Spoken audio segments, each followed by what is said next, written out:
ओम नमः शिवाय। दोस्तों, स्वागत है आपका अपने चैनल मदर अर्थ योगी की यात्रा पे। गीता सीरीज के 8वें अध्याय पे आप सभी का फिर से एक बार स्वागत करती हूँ, जो अक्षर ब्रह्म योग है। और इस 8वें अध्याय में भगवान समझाते हैं अर्जुन के प्रश्न करने पर कि अध्यात्म क्या है, कर्म क्या है, पुरुषोत्तम कौन है और ब्रह्म क्या है। बहुत सारी जिज्ञासा जब होती है आध्यात्मिक पाथ पर चलते हुए जिज्ञासुओं को, आध्यात्मिक स्टूडेंट्स को एक प्यास जगती है, एक जिज्ञासा होती है। तो यहाँ पे जो गुरु हैं वो स्वयं ब्रह्म हैं, पर ब्रह्म हैं, और उनके मुख से कैसा ज्ञान निकला है, इन सबको ग्रहण करने के लिए हम सब तैयार हो जाएं एक छोटे से मेडिटेशन के साथ, जो ओम का उच्चारण है। मन को एकाग्र कर लें, लंबी गहरी श्वास लें।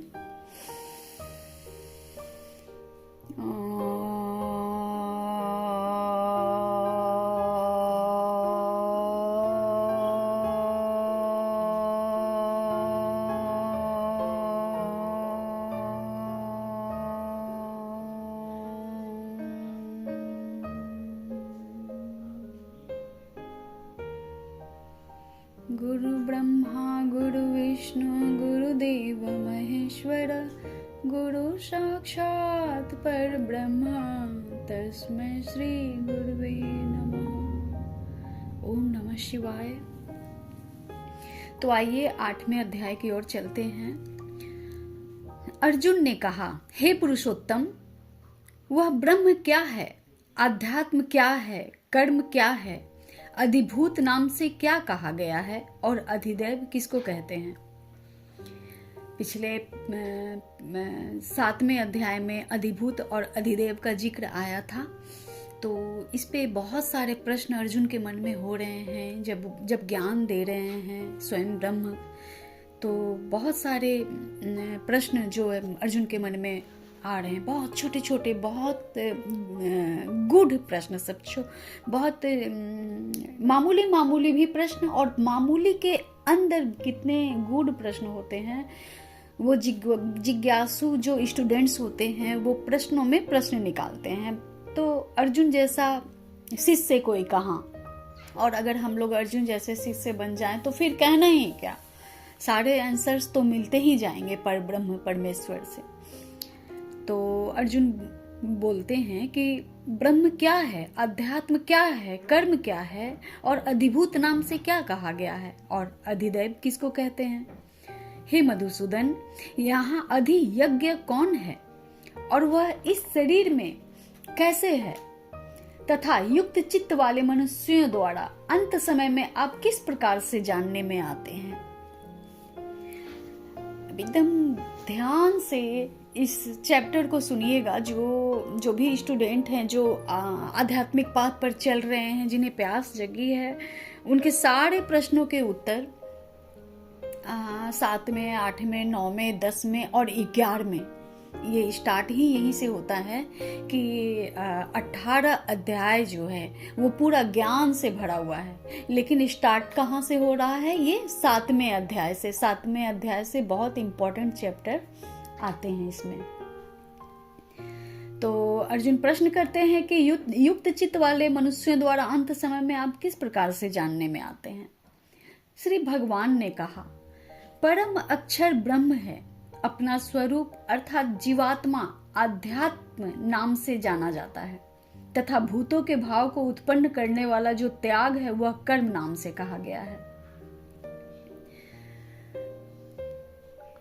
यहाँ इन्होंने क्लियर किया है पर ब्रह्म परमेश्वर श्री कृष्ण ने कि परम अक्षर ब्रह्म है और अपना स्वरूप अर्थात जीवात्मा जो होती है अध्यात्म नाम से कहा जाता है।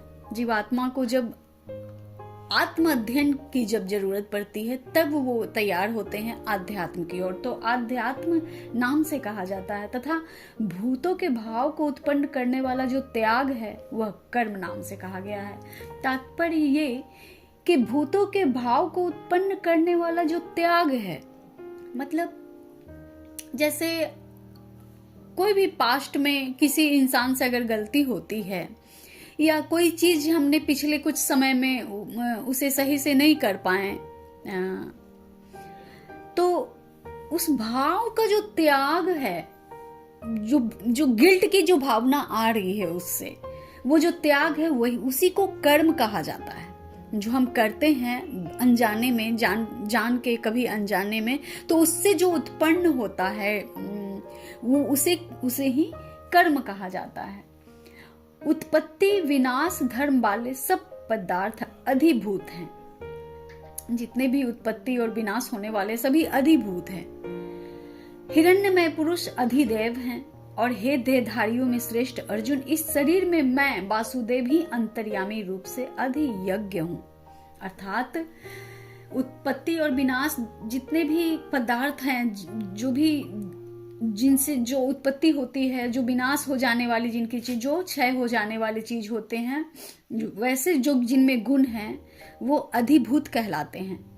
और हिरण्यमय पुरुष अधिदेव हैं। हिरण्यमय, यहाँ हिरण्यमय की उपमा दी गई है उनसे जो हिरण्य के समान।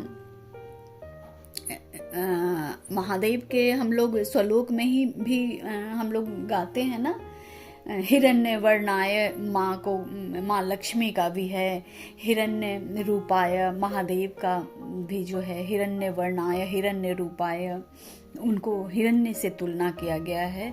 जो अत्यंत सचेत रहने वाले, फुर्तीले, चंचल, मासूम से और अपने ही अंदर कस्तूरी छुपाए रहने वाले कस्तूरी मृग की भांति, उनसे तुलना किया गया है कि हिरण्यमय पुरुष अधिदेव हैं।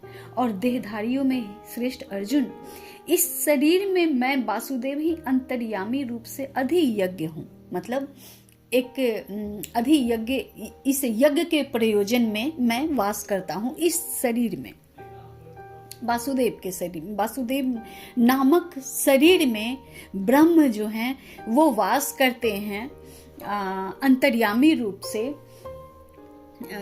उन्हें अधियज्ञ कहा जाता है। अधियज्ञ है वो यज्ञ करने को उसमें अधिष्ठात हैं, अधिष्ठित हैं। इसलिए इस शरीर में मैं वासुदेव ही अंतर्यामी रूप से अधियज्ञ हूँ, ये तात्पर्य है। आगे श्री कृष्ण कहते हैं, जो मनुष्य अनंत काल में भी मुझको ही स्मरण करता हुआ शरीर को त्याग कर जाता है, वह मेरे साक्षात स्वरूप को प्राप्त होता है। इसमें कुछ भी संशय नहीं है। अब यहाँ भगवान कहते हैं कि अंत काल में भी जो मुझको स्मरण करता हुआ शरीर त्याग कर जाता है, वो मेरे साक्षात स्वरूप को प्राप्त होता है। इसमें कुछ भी संशय नहीं है। इसके पीछे क्या मर्म है, क्या भेद छिपा हुआ है कि सारा जीवन राम राम रटते हैं, सारा समय जब मुसीबत आती है मनुष्यों पे तो राम नाम जपते हैं या भगवान को याद करते हैं, लेकिन अंत समय में वो भगवान याद नहीं आते हैं।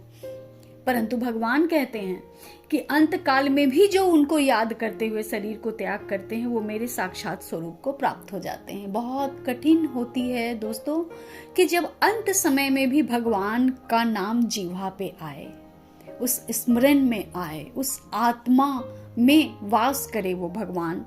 वो भगवान मतलब स्वयं का जो वहन करता हो स्वयं को, वो भगवान। तो आगे कहते हैं, हे कुंती पुत्र अर्जुन, यह मनुष्य अनंत काल में जिस भी भाव को स्मरण करता हुआ शरीर का त्याग करता है, उसको ही प्राप्त होता है, क्योंकि वह सदा उसी भाव से भावित रहा है। अभी यहाँ पे भगवान बोलते हैं, हे कुंती पुत्र अर्जुन, यह मनुष्य अनंत काल में जिस भी भाव को स्मरण करता हुआ शरीर का त्याग करता है, उसको ही प्राप्त होता है, क्योंकि वो सदा उसी भाव में रहा है। अर्थात जिस भाव में मनुष्य जिस भाव का आग्रहण करता है, आचरण को ग्रहण करता है, और अंत समय में भी वो निश्चित रूप से कहीं ना कहीं उसकी आसक्ति अटकी हुई है, वो कहीं स्टक है, कहीं फंसा हुआ है, तो उसी भाव को याद करता है, तो वो उसी भाव से भावित रहता है। इसलिए हे अर्जुन, तू समय में निरंतर मेरा स्मरण कर और युद्ध भी कर। इस प्रकार मुझ में अर्पण किए हुए मन बुद्धि से युक्त होकर तू निसंदेह मुझको ही प्राप्त होता है। अर्थात तुम सब समय मेरा स्मरण करो, हमेशा नित्य निरंतर मेरा स्मरण करो और मुझ में अर्पण किए हुए अपने मन बुद्धि से तुम निसंदेह मुझको ही प्राप्त होते हो। हमेशा हर समय तुम मुझे ही प्राप्त होगे और युद्ध भी तुम करो और उसमें भी तुम मुझे ही प्राप्त होगे, क्योंकि सिर्फ मेरा ही स्मरण मात्र तुम्हारे मन में रहेगा और विशेष कुछ भी नहीं रह जाएगा। हे पार्थ, यह नियम है कि परमेश्वर के ध्यान के अभ्यास रूप योग से युक्त दूसरी ओर न जाने वाले चित्त से निरंतर चिंतन करता हुआ मनुष्य परम प्रकाश रूप दिव्य रूप में पुरुष को अर्थात परमेश्वर को ही प्राप्त होता है।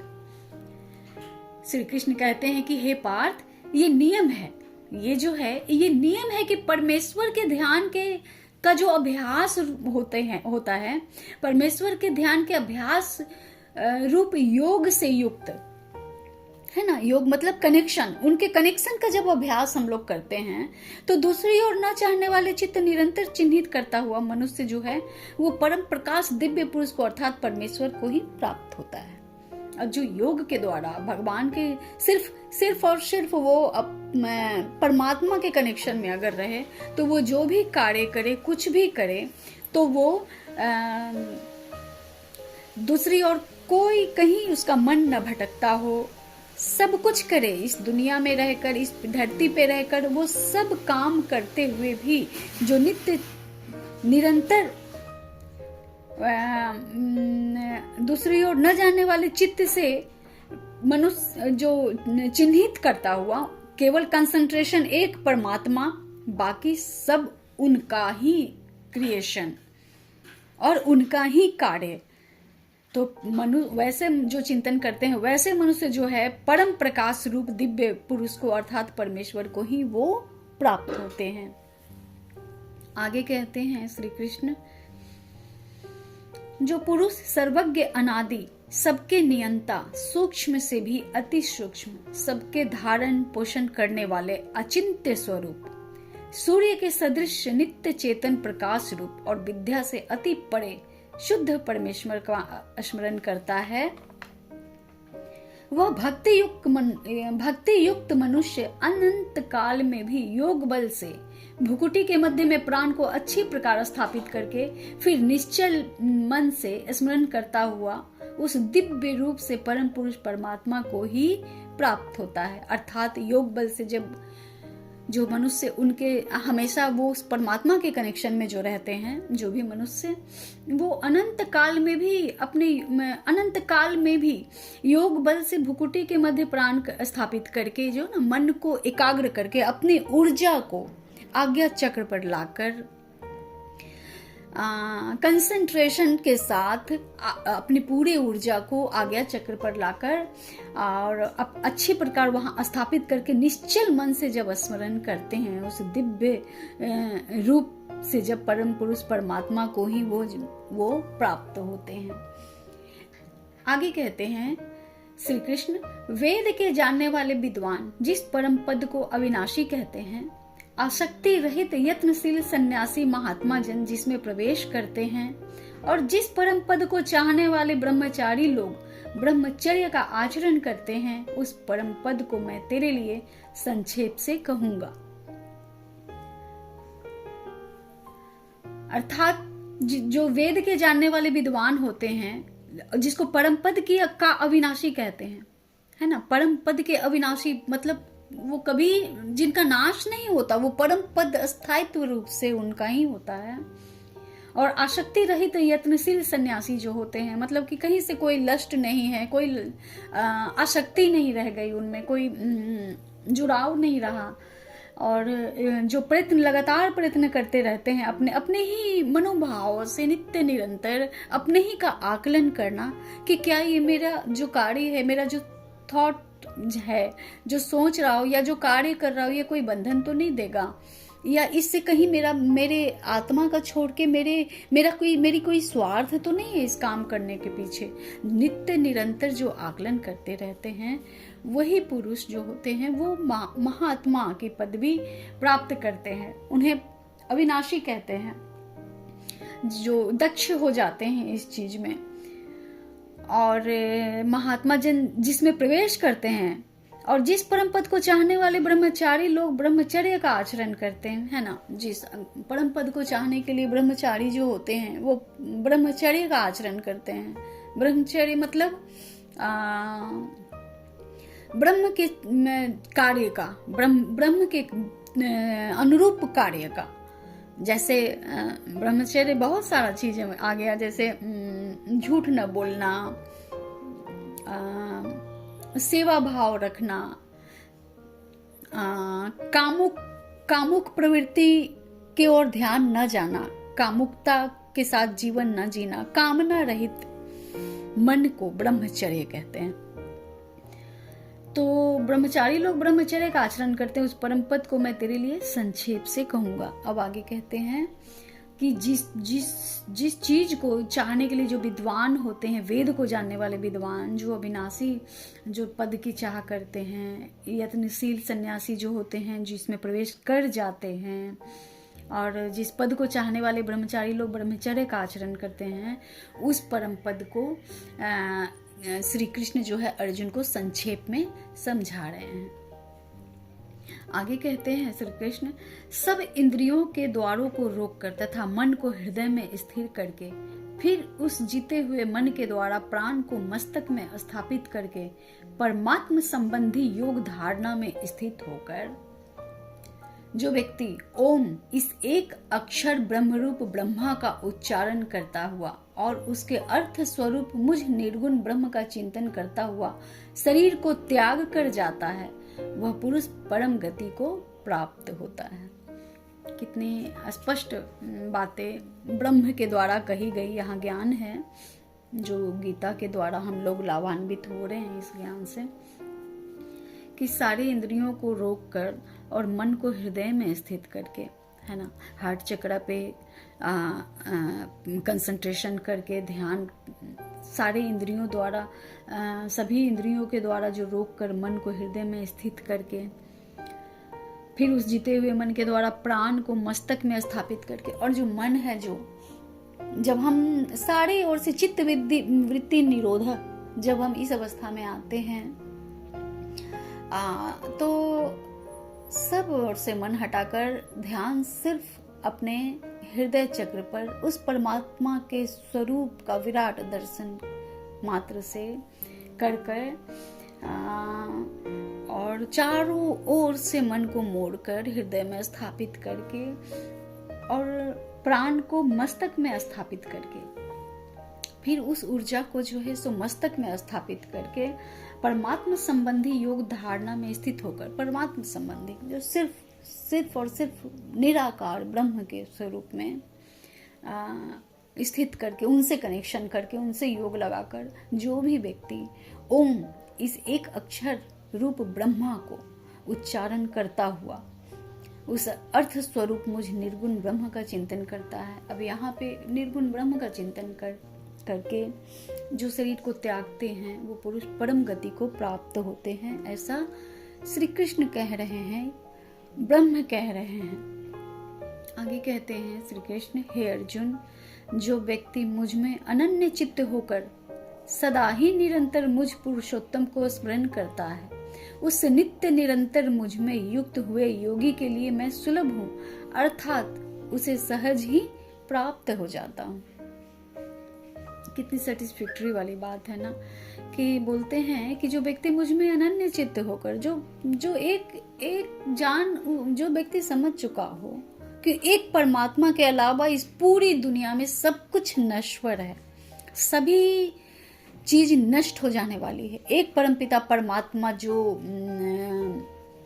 शाश्वत है, सनातन है, पुरातन से भी पुरातन है ना, उनको छोड़कर सभी चीज जो नष्ट हो जाने वाली है, उनमें अनन्य चित्त होकर, सिर्फ उनको ही चाहने का, सिर्फ उनके ही तरफ में होकर सदा ही निरंतर मुझ पुरुषोत्तम का स्मरण करता है, उस नित्य निरंतर मुझ में युक्त हुए योगी के लिए मैं सुलभ हूँ। वो तुरंत उनके लिए सुलभ है, उपलब्ध है, बहुत करुणामयी है। वो ब्रह्म, वो परमात्मा इतने करुणामयी कि एक गाना है ना, बहुत अच्छा, ये कहावत के तौर पे है या कविता के तौर पे, मोको कहाँ ढूंढे रे बंदे, मैं तो तेरे पास में, मैं तो तेरे पास में, नहीं मिलूं मैं मंदिर मस्जिद में, ना प्रेम विश्वास में, ढूंढोगे तो अभी मिलूंगा पल भर के विश्वास में। कितना अच्छा गाना है कि आप जीवन भर मनुष्य जो है ये मन्नत वो मन्नत, पूजा पाठ हवन यज्ञ, पता नहीं कहाँ कहाँ मन्नत मांगते हैं, कैसा कैसा कार्य करते हैं, लेकिन कितनी जुगत करते हैं। लेकिन अगर दिल से एक बार पुकार लो ना, ये दावा है, ये दावा है और ये वादा है मेरा, दिल से जिस दिन आपने अपने अपने आत्मा के आवाज से उनको पुकारा ना, बस वो उसी क्षण वहीं पे प्रकट होते हैं आपके लिए। बस जरूरत है अपने आप की संवेदनशीलता की, थोड़ी सी, है ना, थोड़ी सी संवेदनशीलता आप रखते हैं, अति सूक्ष्म से भी सूक्ष्म है हमारे पर ब्रह्म परमेश्वर परमात्मा। वो इतना धीरे, इतने मधुर, इतने सुगंधित और इतने सुंदर हैं कि जिनकी कल्पना भी नहीं की जा सकती। वो बस आप दिल से उन्हें पुकारो और वो तत्पर हैं आपके लिए। तो कहते हैं श्री कृष्ण कि उस नित्य निरंतर मुझ में युक्त हुए योगी के लिए मैं सुलभ हूँ, अर्थात उसे सहज ही प्राप्त हो जाता हूँ। तो ऐसी भावना, ऐसा आचरण, ऐसा योग जब लग जाए उस परम पिता में, आप उन्हें अपने प्रेमी मानिए, उन्हें पिता मानिए, उन्हें पति मानिए, जो भी जिस भी रूप में आप उन्हें माने, वो उन्हें सहज ही प्राप्त हो जाते हैं। एक बार दिल से याद तो करके देखिए, एक बार दिल से उनके लिए आंसू बहा के तो देखिए, वो मिलते हैं, वो मिलते हैं। आगे कहते हैं श्री कृष्ण, परम सिद्धि को प्राप्त महात्मा जन मुझको प्राप्त होकर दुखों के घर एवं क्षणभंगुर पुनर्जन्म को प्राप्त नहीं होते, है ना। जो परम सिद्धि को प्राप्त महात्मा जन हो जाते हैं ना, वो दुखों के घर एवं क्षणभंगुर पुनर्जन्म को नहीं प्राप्त होते। पुनर्जन्म मतलब पुनरपि जन्म पुनरपि मरणम, पुनरपि जननी जठरे शयनम, मतलब फिर से हमें उस जठराग्नि में तपना नहीं पड़ता, बच्चे के तरह, नवजात बच्चे के तरह, भ्रूण के तरह जो नर्क का वास हम लोग करते हैं और इस दुखदायी पृथ्वी पर जो आते हैं और फिर साइकिल की तरह अपने जीवन को रिपीट करते जाते हैं। वही परिवार, वैसा ही समाज, वैसे ही कर्म के बंधन, भोग, तो इन चीजों से मुक्ति मिल जाती है। क्षणभंगुर है, ये तो खत्म, नष्ट हो जाने वाले चीज है। हमें क्या चाहिए? हमें स्टेबल प्रेम चाहिए, परमात्मा का प्रेम चाहिए जो सनातन है, सत्य है, सुंदर है। सत्यम शिवम सुंदरम, हाँ, सिर्फ शिव ही सत्य है, वो परमात्मा ही सत्य है। तो हर कोई वैसे प्रेम के लिए ललायित रहना चाहिए, सभी को ललायित रहना चाहिए। क्षणभंगुर प्रेम से, मोह से बस कर्म बंधन ही बनते हैं। हाँ, अपने उस प्रेम, जब परमात्मा प्रेम जब प्राप्त हो जाता है तो इतना जरूर है कि आप जिस परिवार में रहते हैं, जिनसे भी आप कनेक्टेड हैं, सगे संबंधी, सबके लिए आपका प्रेम बहुत स्पष्ट हो जाता है और पहले से अत्यधिक स्पष्ट प्रेम के कारण आप उनके साथ बहुत अच्छे से व्यवहार कर पाते हैं। ये जरूर है, परमात्मीय प्रेम का यही तो सबसे बड़ा जो ज्ञान है, जो गिफ्ट है यही तो है कि आप जब स्वयं से प्रेम करने लगते हैं, परमात्मा से प्रेम मतलब स्वयं से प्रेम करना, और जब आप स्वयं से प्रेम करने लगते हैं तो अपने हर चीज़ के प्रति आप बहुत जजमेंटल नहीं होते हैं, बहुत इंसाफ कर पाते हैं सबके साथ, अपने सारे सगे संबंधी, अपने परिवार, अपने बच्चे, अपने पत्नी, अपने पति, सबके साथ। तो परमात्मा का ये तो गिफ्ट ही है। तो ऐसे क्षणभंगुर जन्म को प्राप्त नहीं होते हैं। आगे कहते हैं श्री कृष्ण, हे अर्जुन, ब्रह्मलोक पर्यंत सब लोक पुनरावर्ती है, परंतु हे कुंती पुत्र, मुझको प्राप्त होकर पुनर्जन्म नहीं होता,